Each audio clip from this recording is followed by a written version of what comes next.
If you want to get bulletproof knees, I'm going to show you the exercises that I used to fix my knees and to help build my strength and mobility. If squatting or going full range in a lunge seems out of the question for you, follow this plan. Now, before you go into this first exercise, you're going to want to do the same warm-up that you did in part 1.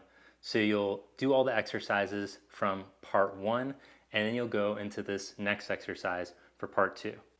While a flat split squat is the ultimate aim, I didn't start there. I started with my front foot elevated. If you don't have a staircase, another option is to use a chair.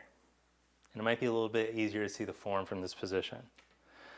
But what you're working up to is 5 repetitions of this movement, then pausing, waiting half a minute, doing 5 on the other side, and you're doing 5 sets. Now, in addition, you're going to be limited by the amount of dorsiflexion, or the amount that your ankle can move. You're looking for a full range here, first being able to bring the hamstrings to the calf, back of the thigh to the back of the shin, and then depending on your ankle mobility, you might need a heel lift. So you could stack something underneath there like a book or some notebooks.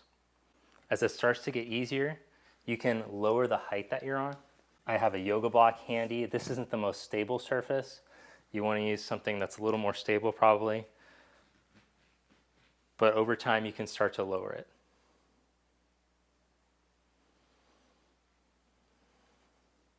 Notice how my heel lifts up slightly.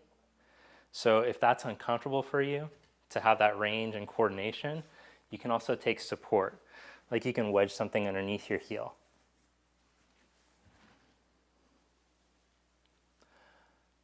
But this is why the exercise in part 1 is so important, where we had the hand at the wall and we were working on improving our ankle dorsiflexion. Now you can see the method to it. Now in the last phase, you're going to start to add resistance. Being able to move through this full range of motion while weighted, really feeling the eccentric, the lowering phase, is going to help with adaptation to create the most bulletproof knee that you could have. But this took me a couple of months to work my way up towards as I developed the mobility and strength with just my body weight.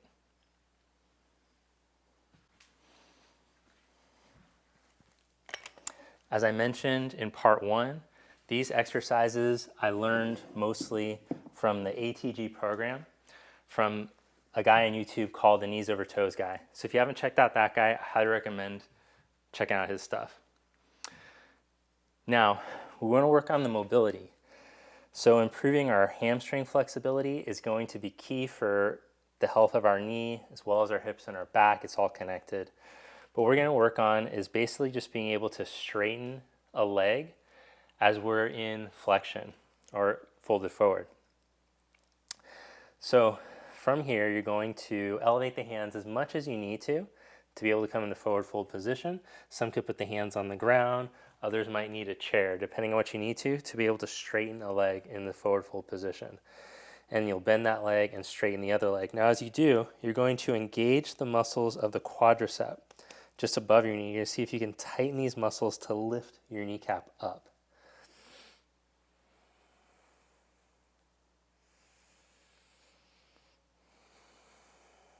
And you're just going to do about a minute of this.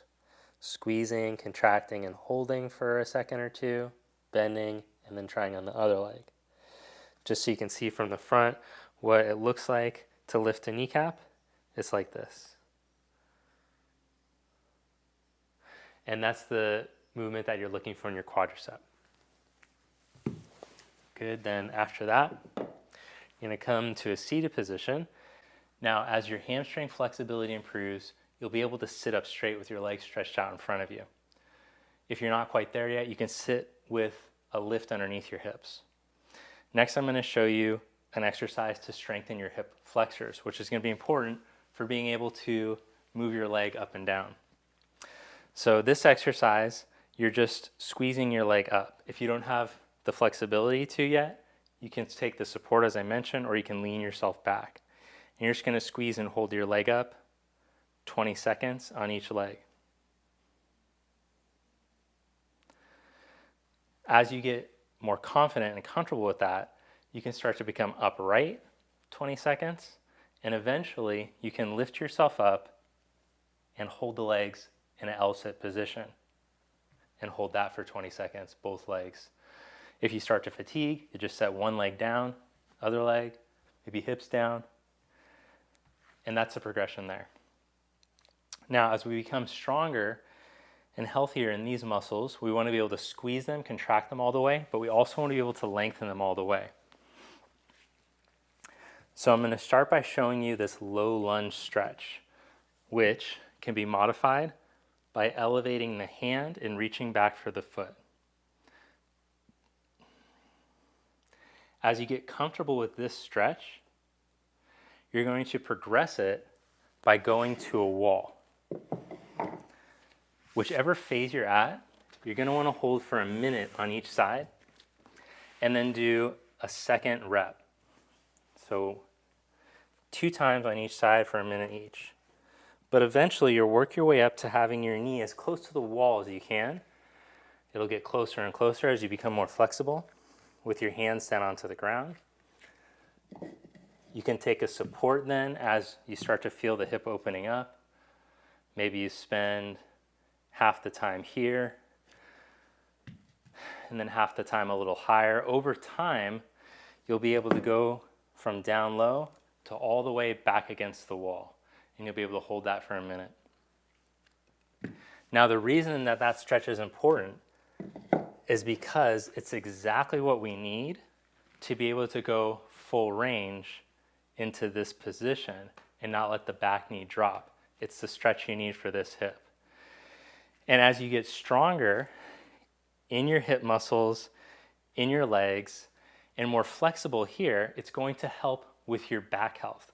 So one of the really cool benefits that I noticed from doing these exercises is that I really struggled after years of funkiness in my knees. I didn't really have as healthy of hips, so that when I tried to go into spinal extension, it felt like there were issues. So one of the really cool things about this program, working the ATG program, was that my back got healthier too. So commit yourself to working on this routine, and now it's really important that you take a rest day in between.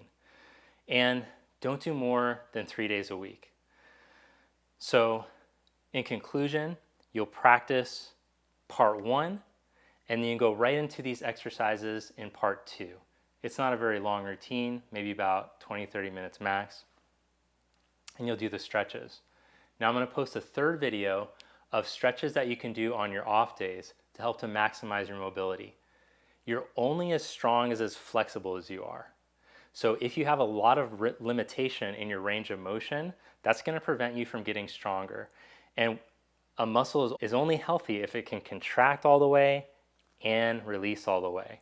So it's going to be really important that you add those stretches into your routine as well. Thanks for joining me. Let me know in the comments how that exercise went for you. If you have any questions about how you should modify your split squat. These exercises have been so transformative for me and gave me access to my knees that I thought I might never have again after years of skateboarding, injuries to my ankle and to my knee. So again, as I always mention in these videos, that I learned these exercises from the ATG program. If you haven't checked out the Knees Over Toes YouTube channel, I highly recommend checking that out. I have little modifications that I do based on my yoga background that I found helpful for me to access these poses, and so I add those into the way I show these routines. Thanks again, and I'll see you in the stretching class.